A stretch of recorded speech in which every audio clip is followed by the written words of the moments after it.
right, tonight's message is resilience in the face of trials. Resilience in the face of trials. And our scripture for this message is James 1 2.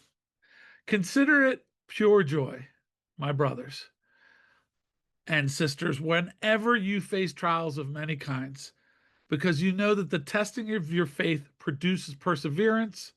Let perseverance finish its work so that you may be mature and complete, not lacking anything.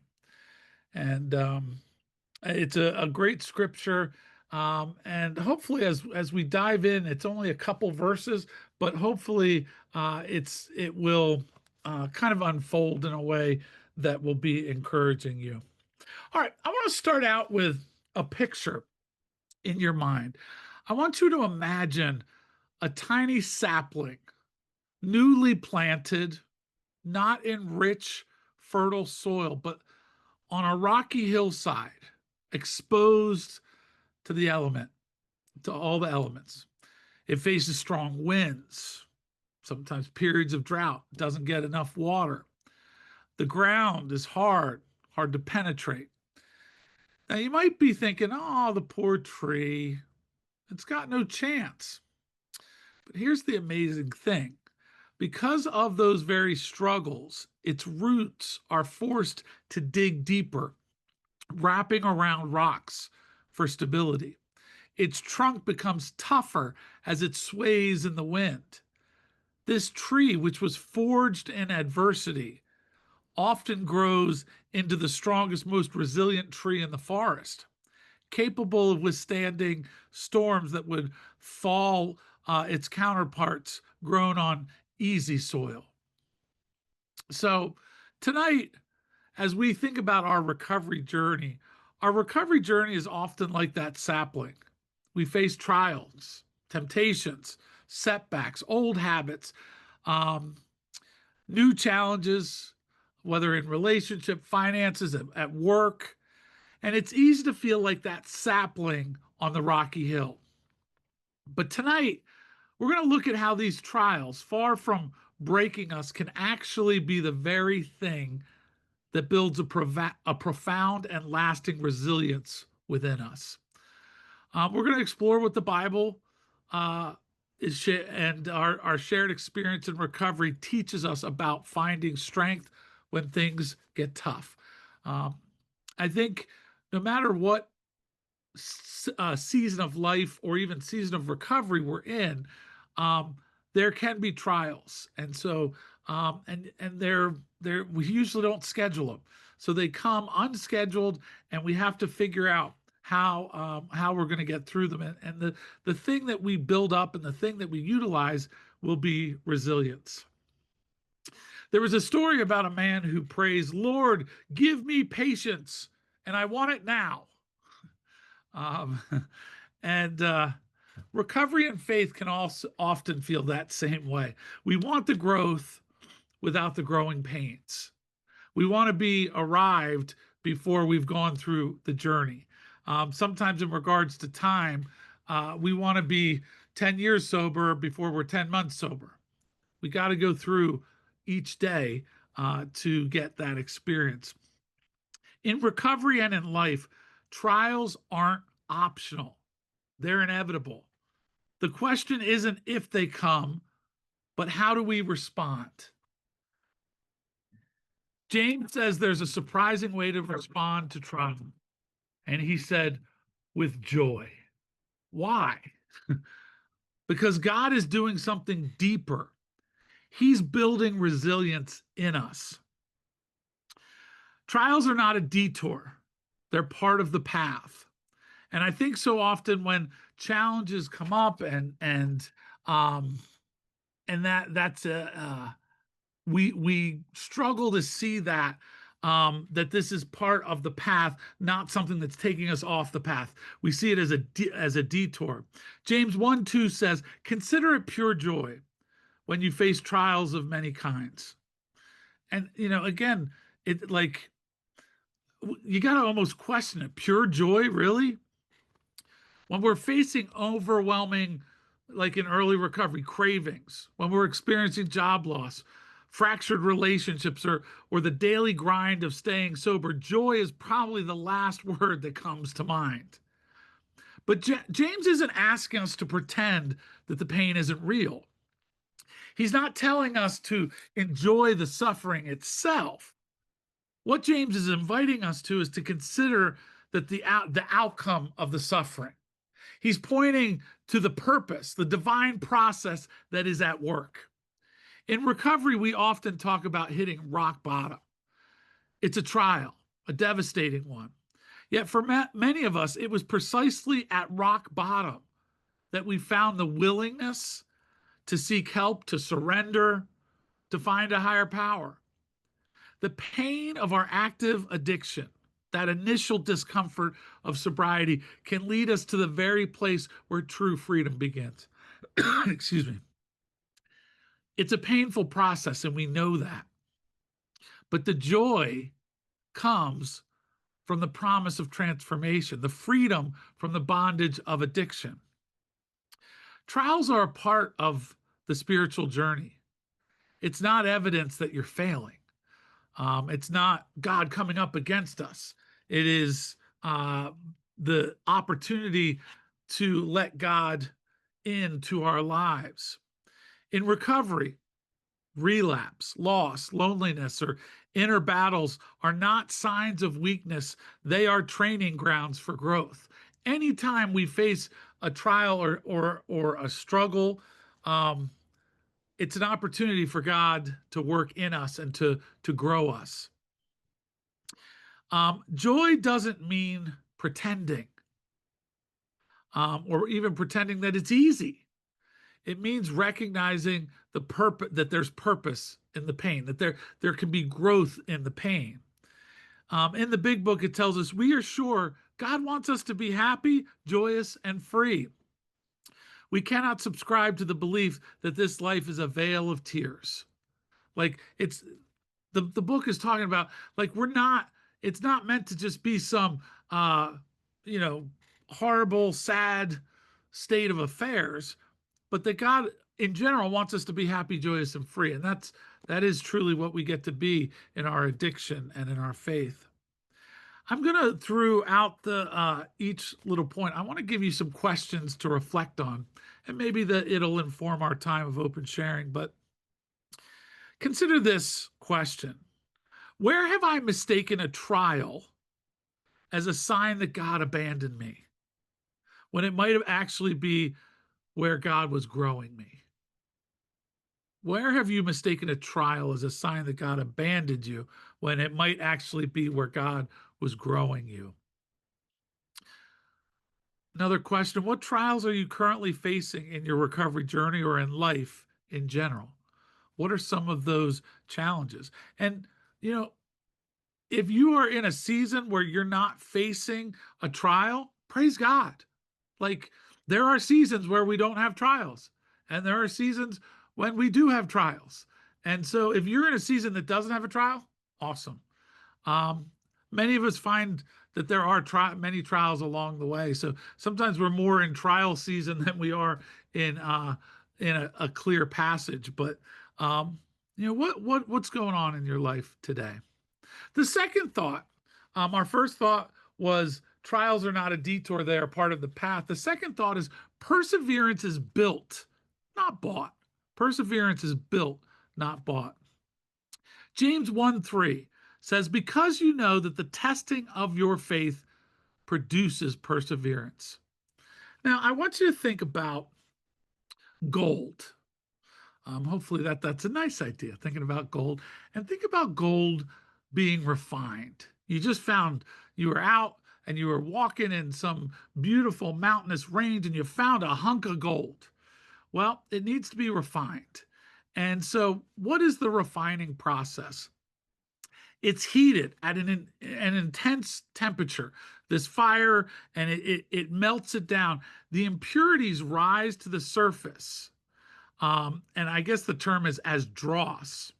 I'd just say junk, but I think the proper term is dross. And they're skimmed away, and then the pure gold, after all the impurities come to the top, That's what remains, the pure gold. Similarly, our trials, when faced with faith, act like a refining fire. They burn away the dross or the junk of self reliance, of fear, of old coping mechanisms, leaving behind, hopefully, something stronger, purer, and more valuable. Perseverance, maturity, completeness that comes from knowing God has walked with us through the fire. I've heard the expression in meetings, we want to be, or we are like tea bags. Our true colors come out in hot water.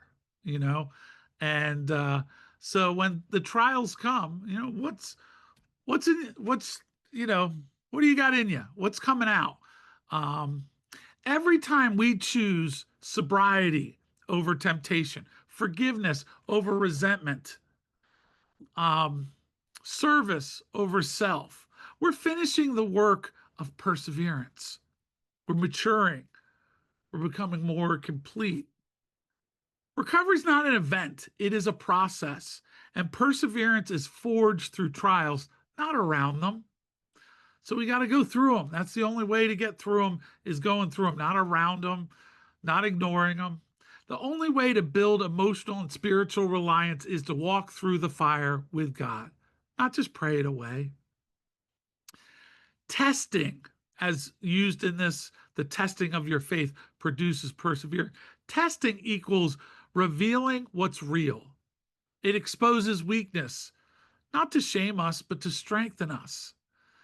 Um, it's so much better when we're able to analyze things and see where we are weak after we've been tested and see what isn't a blind spot because we see it rather than the blind spot coming out and showing itself at a less opportune time when we haven't identified it, when we're not dealing with it.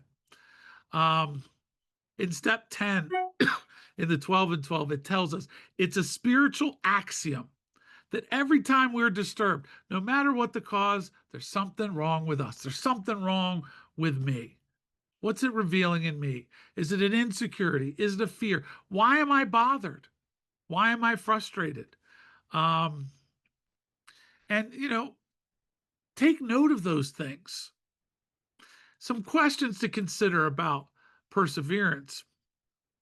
Am I resisting the process of perseverance, or am I welcoming the growth God is trying to bring through this trial? Again, the challenge, are we saying, okay, God, what are you doing in and through this? How can I learn? How can I grow? Or are we like, God, why are you doing this to me? Why would you do this to me? Why would you not give me XYZ kind of thing? Or are we welcoming this as a season of growth, an opportunity for growth? Another question to consider. Think of a past struggle that you've had, particularly in your recovery journey, that felt overwhelming at the time. I'm never going to get over this. How has overcoming that struggle led to unexpected growth, strength, or a deeper understanding of yourself and your higher power? One of those things, I think many of us come into early recovery and we have some scenarios that if this happens, we have permission to drink or we have permission to use if this thing happens. And some of the things happen and then we don't drink or we're concerned. The one I've shared before is, when I got sober, I was like, what am I going to do at my wedding for the toast? I didn't have a fiance, let alone a girlfriend, but I was worried about the toast at the wedding. We get ahead of ourselves sometimes.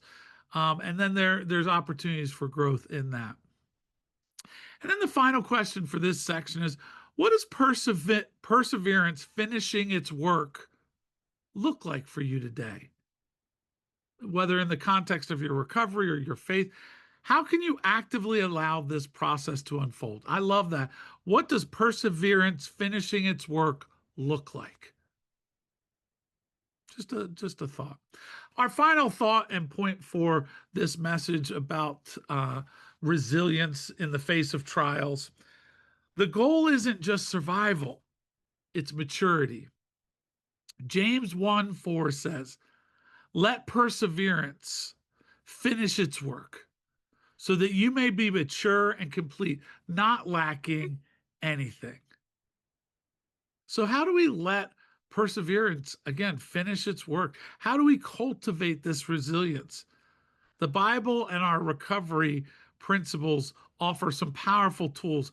And I want to give just some suggestions, three different suggestions of how we can not only just survive, but mature through the process, how we develop resilience. And they're not going to be a surprise to you. The first one is, the first biblical or principle tool that we have is faith. Hebrews 11:1 tells us, now faith is confidence in what we hope for and assurance of what we do not see. In recovery, faith is placing our reliance upon a power greater than ourselves. When trials hit, our human strength often falters. A couple weeks ago, I had my sister had been in a car accident, and it seemed like a pretty bad car accident. And I I wasn't sure exactly what was going on. It was within 24 hours of it happening, and I was a little on edge. My nerves were a little frayed, and I had kind of tried to line up my schedule. And I was trying to make sure I hit all the marks of my schedule. And one of the things it was Wednesday, so we had our RC at noon, and then I had to get fillings at 2:30. And so we went 12 to 1, and I'm doing some things, and I get a text at like 2:05, are you coming?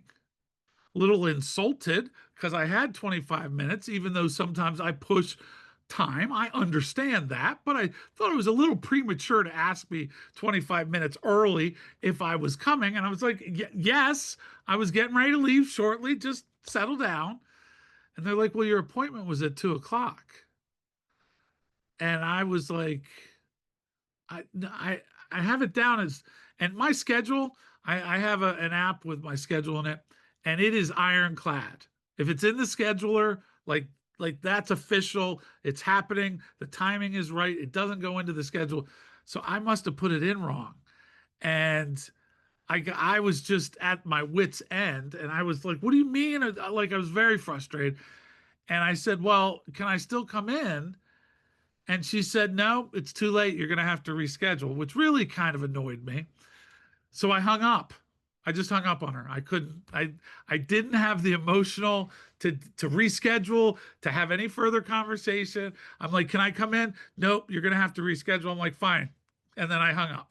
I didn't have the bandwidth because the trial had hit, and I just, I faltered. And so she called back twice. I didn't answer. Um, and then she texted me, the doctor said you can come in. I said, nope, I'm rescheduling. And so, an hour or two later, I had to call. I apologize. Now, I've been going to this dentist for 20 years. And and more times than not, I'm there as a non-anxious presence, and I listen to the things that they're struggling with and things are going on. And I didn't have it in me. My human strength failed me, which then prompted me to have to do an apology. And, I apologized for my behavior and and we rescheduled it. And I went in, and everything was fine. After my appointment, we talked a little bit, just chit chat. So everything's back to good. And, but, it talks about, when trials hit, our human strength falters. I was so afraid at the trial of what was going to happen to my sister. Now, my update for my sister, she's doing well. She's continuing, but it was really scary. She totaled her car. She went through a telephone pole, knocking over a second telephone pole. She went up over a stone wall in central New Jersey, and it was a mess. And I was just my own strength. When trials come and we try to act in our own strength, we falter. But faith is trusting that God's present. that God has a plan. It tells us God works all things together for good for those who love him and are called by his purpose. Not that all things are good, but even in the bad things, God's able to work them together for good, because he has a plan. He's going to see us through, even when we can't see the way forward. In the 12 and 12, it says, we learned that we had to place reliance upon a power greater than ourselves. And that sentiment is echoed throughout the literature. And so, one of the tools that we have to build reliance and to face trials is faith, having faith in God. Another important one for us is fellowship. Ecclesiastes 4 9 through 12 reminds us two are better than one. If either of them falls down, one can help the other up, but pity anyone who falls and has no one to help them up.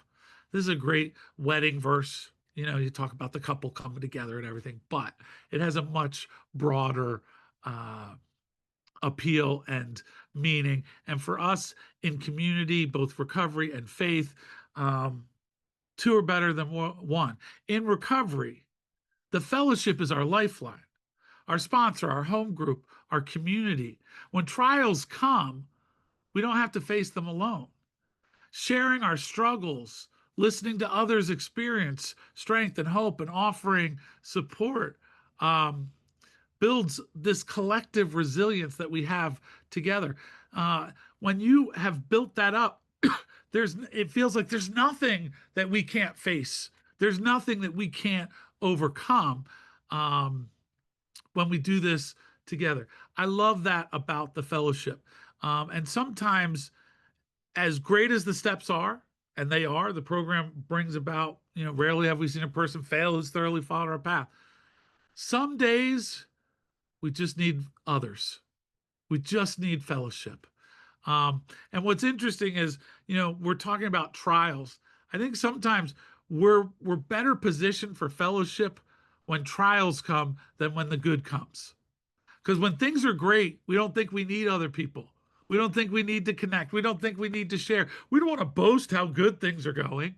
Plus, we're also superstitious that the other foot will drop at some other point quickly if I say things are good. But when things are bad, we are apt to open up and I need help. I can't do this. What's going on? And even if it's just to our closest people, but sometimes it's at a meeting, we're able to share in the fellowship. I'll be praying for you. Like literally, we'll pray for you, not just a nice adage. Be praying for you. Our prayers go with you. No, like we'll be with, like it will be real. That's the beautiful thing about the fellowship in AA. It is real. It's tangible. And I think that that's why so many of us become fast friends. The last thing, like tool wise, recovery principle that we need to do in regards to trials, surrender. So we had faith, we had fellowship, and the last one is surrender. And this is perhaps the most fundamental tool in recovery. Whether first step or the third step, made a decision to turn our will and our lives over to the care of God as we understood him, surrendering our will, surrendering that over to the care of God, surrendering that we're powerless. When trials arise, our instinct is to fight often, or to control, or to manipulate. We'll figure it out. But true resilience comes from the humility of surrender. It's admitting that we can't do it alone and invites our higher power to guide us through. As the big book says, we have ceased fighting anything or anyone, even alcohol, even drugs, even the institutes, everything. We have ceased fighting anything or anyone. When we stop fighting the trial and instead surrender to God's will within it, we find a peace that enables us to persevere. One of the great things about joy, consider it joy. Joy is a fruit of the Spirit. And joy is not based on our outside circumstances. We've talked before about the difference between happiness and joy.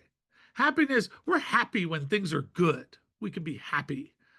But joy is something that supersedes that. We can have joy even amidst our trials. Now the world might not understand and it might seem odd, but that's what joy is about, is being having the presence of joy even in the midst of our challenges. The end game for us in recovery isn't just staying sober or getting through the day. It's about becoming spiritually whole through that spiritual awakening in the 12th step, but becoming whole again. God isn't just working on our behavior, He's shaping our character. In AA, we don't just stop drinking, we grow spiritually.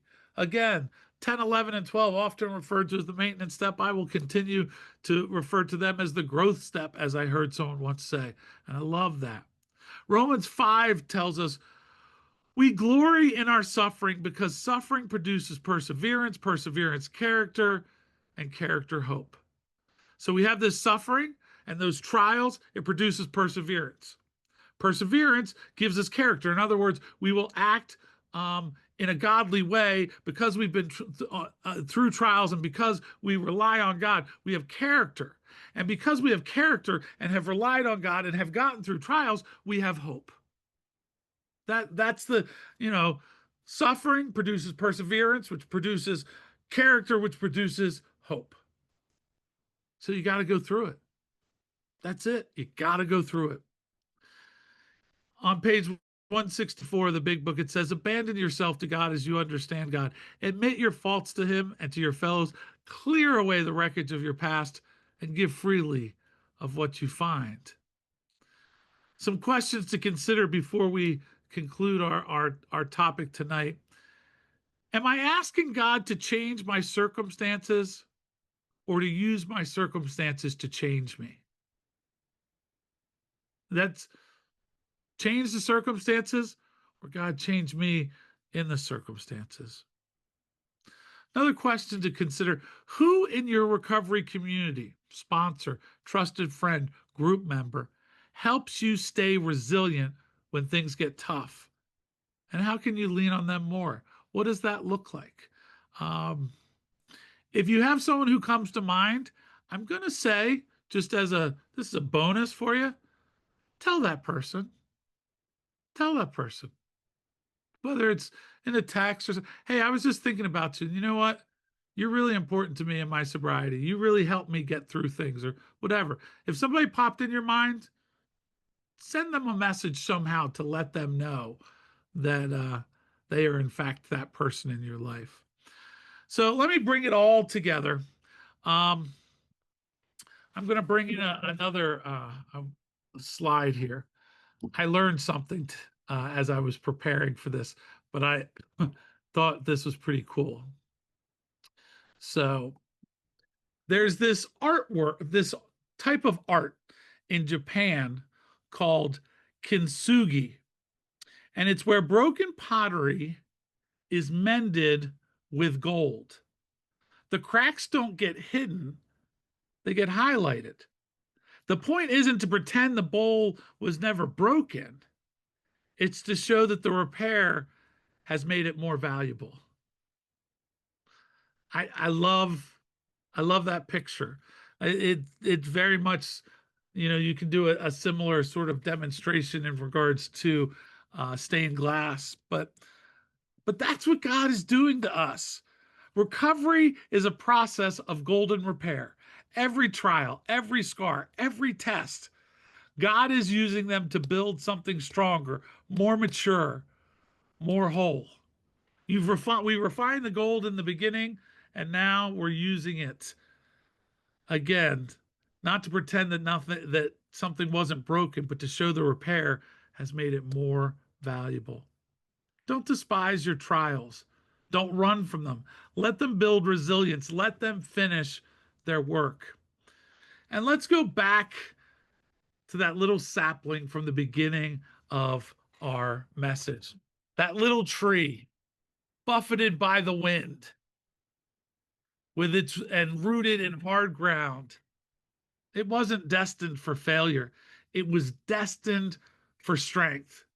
Its trials were not curses, but catalysts for growth. Similarly, we face in recovery the urges, the resentments, the life challenges. They're not meant to destroy us. They're opportunities to deepen our faith, to lean on our fellowship, and to practice the spiritual muscle of surrender. Each time you and I persevere, each time we choose to trust God in the midst of difficulty, we are becoming more mature, more complete, more resilient.